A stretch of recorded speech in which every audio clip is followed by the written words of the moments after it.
सत श्री अकाल। ਅਸੀਂ ਕਰ ਰਹੇ ਹਾਂ ਐਕਸਰਸਾਈਜ਼ 6.3 ਲਾਈਨਸ ਐਂਡ ਐਂਗਲਸ। ਅੱਜ ਅਸੀਂ ਲਾਸਟ 2 ਕੁਐਸਚਨਸ ਕਰਨੇ ਆ, ਕੁਐਸਚਨ 5 ਐਂਡ 6। तो ਕੁਐਸਚਨ 5 ਦੀ ਇਹ ਫਿਗਰ ਹੈ ਔਰ ਸਾਨੂੰ ਗਿਵਨ ਹੈਗਾ ਨਾਲ ਅਸੀਂ ਗਿਵਨ ਲਿਖਦੇ ਹਾਂ ਔਰ ਨਾਲ ਫਿਗਰ ਵਿੱਚ ਆਇਡੈਂਟੀਫਾਈ ਕਰਦੇ ਹਾਂ। ਫਸਟ ਥਿੰਗ ਗਿਵਨ ਹੈ that PQ is perpendicular to PS। ਕਿੱਥੇ ਹੈ ਜੀ? ਇਹ ਹੈਗਾ PQ, ਇਹ ਲਾਈਨ ਹੈ PS। First thing PQ is perpendicular to PS, ਇਹ ਮਾਰਕ ਵੀ ਹੋ ਗਿਆ ਫਿਗਰ 'ਚ। Second thing PQ parallel to SR, ਇਹ ਲਾਈਨ ਹੈ PQ, ਇਹ ਲਾਈਨ ਹੈ SR, ਇਹ ਦੋਨੋਂ ਪੈਰਲਲ ਹੈ, ਪੈਰਲਲ ਮਾਰਕ ਕਰ ਲਈਆਂ, ਐरोज लगा ली। थर्ड थिंग एंगल SQR 28, देखो यह है एंगल SQR 28 फिगर च मार्क हो गया। एंड एंगल QRT 65, यह एंगल है QRT फिगर विच पहले ही मार्कड है। और क्वेश्चन है then find the values of X and Y। To find है X एंड Y और असी फर्स्ट थिंग आइडेंटिफाई करते हैं X और Y कितने है, यह एंगल X तो एंगल Y, यह दो सानू चाहिए। तो किस तरह स्टार्ट करिए? देखो सब तो पहले X निकाल सकते हैं। ਅਸੀਂ देखते हैं अगर यह दोनों लाइन्स पैरलल है PQ तो SR, QR ट्रांसवर्सल बन रहा और यह ट्रांसवर्सल की एक साइड तो है एंगल 65 तो दूजी साइड तो है यह वाला एंगल PQR। हुण देखो इस 28 या X नहीं कह सकते, पूरा एंगल है PQR तो TRQ, यह दोनों एंगल्स अल्टरनेट एंगल्स बन रहे। तो यह करते हैं, सब तो पहले लिखते हैं angle PQR is equal to angle TRQ या QRT। Reason alternate angles. तो PQR की है X + 28, TRQ की है 65। तो इस तो असी X निकाल सकते हैं, 65 - 28 तो कितना हो जाएगा 37। साढ़े को X की वैल्यू आ गई 37। हूँ साढ़े को एंगल है, यह एंगल है 90 तो असी Y फाइंड करना है। एंगल सम नाल आ सकता है। तो जो भी एंगल सम प्रॉपर्टी लगानी है, पहले ट्रायंगल का नाम in triangle PQS, angle P plus angle PSQ plus angle PQS 180 degree. Angle sum property angle P सानू 90 डिग्री गिवन है, देखो क्योंकि PQ परपेंडिकुलर टू PS है और फिगर च मार्क्ड भी है 90 डिग्री। प्लस PSQ Y असी फाइंड करना है, PQS X असी फाइंड कर लिया 37 इक्वल टू 180 डिग्री। इस तरह आ जाएगा। इन्हों दोनों ऐड कर लेने हैं, 127 बन जाएगा। इस तो Y की वैल्यू आ जानी है 180 - 127 कितना हो गया 53। तो साढ़े को X आ गया 37 डिग्री, Y आ गया 53 डिग्री, X और Y की वैल्यू। Now to next question, last question of exercise.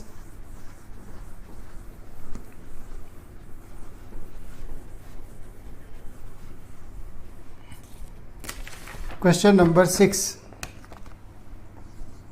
बहुत इंपॉर्टेंट क्वेश्चन है। इत्थे इस तरह फिगर गिवन है, देखो नाल असी इंटरप्रेट भी कर लेने। सानू गिवन है side QR of triangle PQR is produce to a point S। हुण देखो इस तरह ट्रायंगल PQR है और जेड़ी QR साइड है ट्रायंगल PQR दी that is produced to point S। Second thing कह रहे हैं if bisectors of angle PQR and PRS।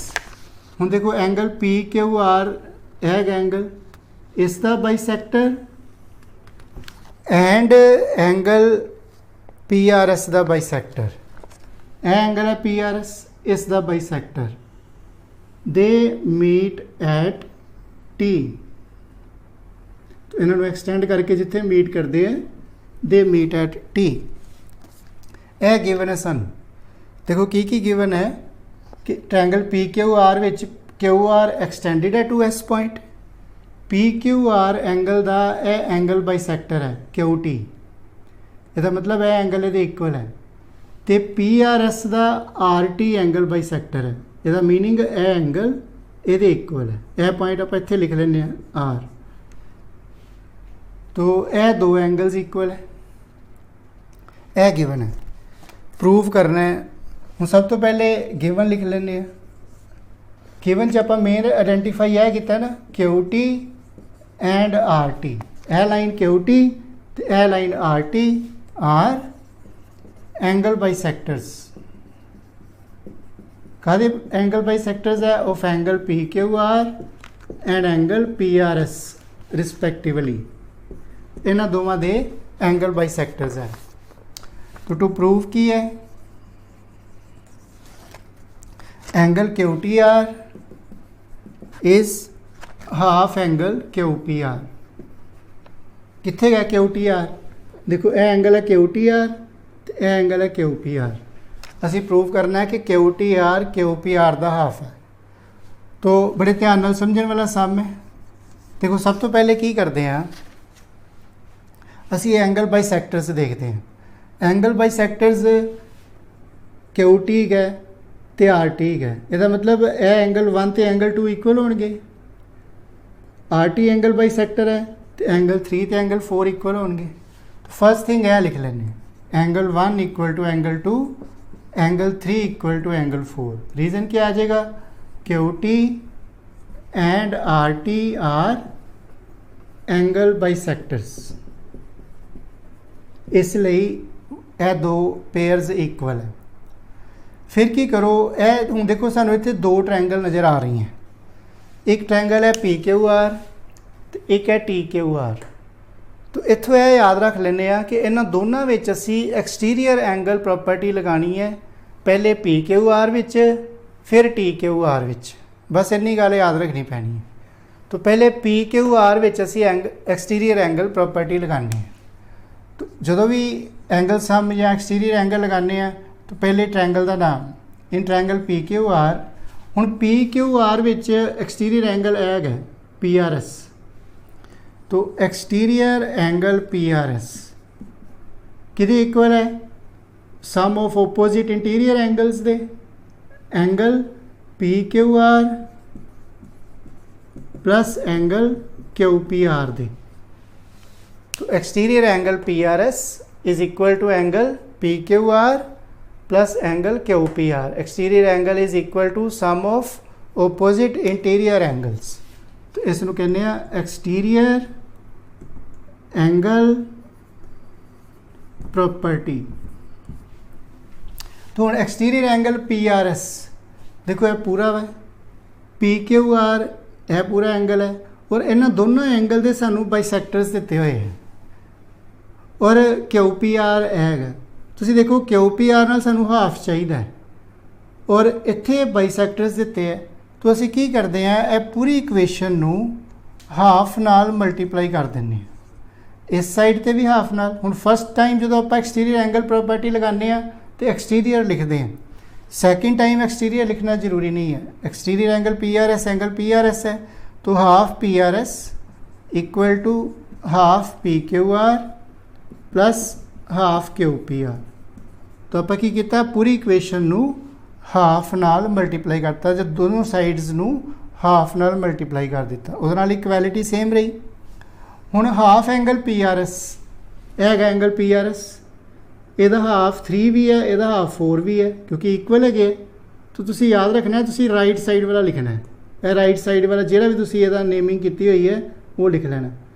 3 4 दोनों इक्वल है और दोनों हाफ पी आर एस है, तो आप राइट साइड वाला लिखना है 4। इत्थे लिख लेने 4।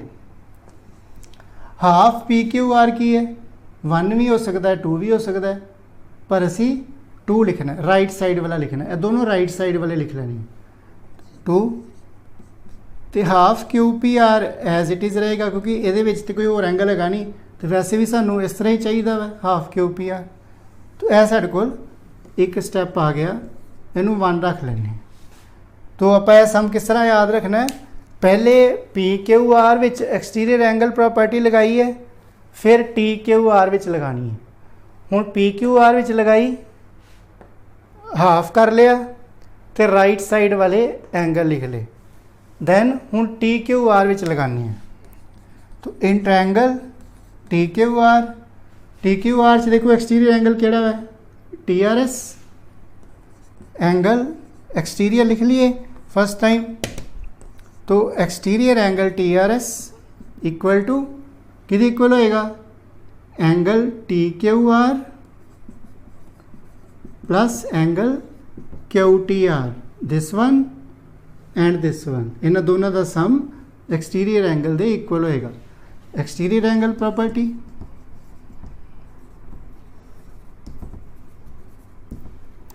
हुण exterior angle T R S की है, फिगर च देखो एंगल 4,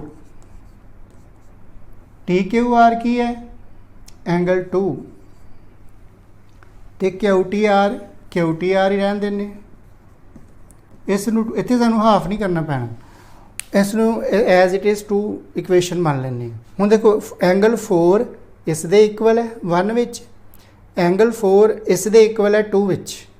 तो दोनों 1 ते 2 दोनों इक्वेशन एंगल 4 दे इक्वल है, तो आपस इक्वल होनी चाहिए। तो फ्रॉम 1 एंड 2, क्योंकि लैफ्ट हैंड साइड इक्वल है, right hand side must be equal. From 1 and 2 angle 2 plus Q T R किहदे इक्वल होना चाहिए, angle 2 plus half Q P R दी। एंगल 2 कैंसिल हो गया, opposite side same sides cancel out, Q T R equal to half Q P R. तो यह साढ़े को रिजल्ट आ गया, आंसर आ गया। अदरवाइज भी यह रिजल्ट बड़ी बारी यूज़ करते हैं। तुहानू 1 मार्क विच MCQ आएगा, इस तरह फिगर दी होएगी, एक एंगल गिवन होएगा, सैकेंड फाइंड करना होएगा, इन्हां दोनों विचों कोई एक गिवन होएगा। तो यह रिजल्ट याद रखना है जो भी असी इस तरह एक साइड में एक्सटेंड करते हैं और यह 2 बेस एंगल्स के एंगल बाइसैक्टर्स बनाने हैं। यह वाला एंगल आउटसाइड वाला एंगल इसका हाफ होंदा है हमेशा, Q T are is always half Q P R. तो यह रिजल्ट अदरवाइज भी 1 मार्क के सामने के बेस से डायरैक्टली इस रिजल्ट पर आ जाते।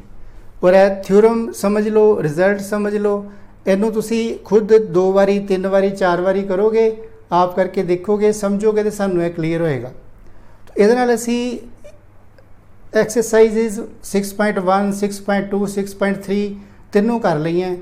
वो तीनों के लिंक मैं तुहानू डिस्क्रिप्शन च दे दाँगा। और हुण असी करांगे लाइनस एंड एंगल्स दियाँ एग्जाम्पल्स ते थ्योरम्स। तो वही बहुत जरूरी है कि कॉन्सैप्ट प्रॉपरली समझ सकिए। Thank you very much.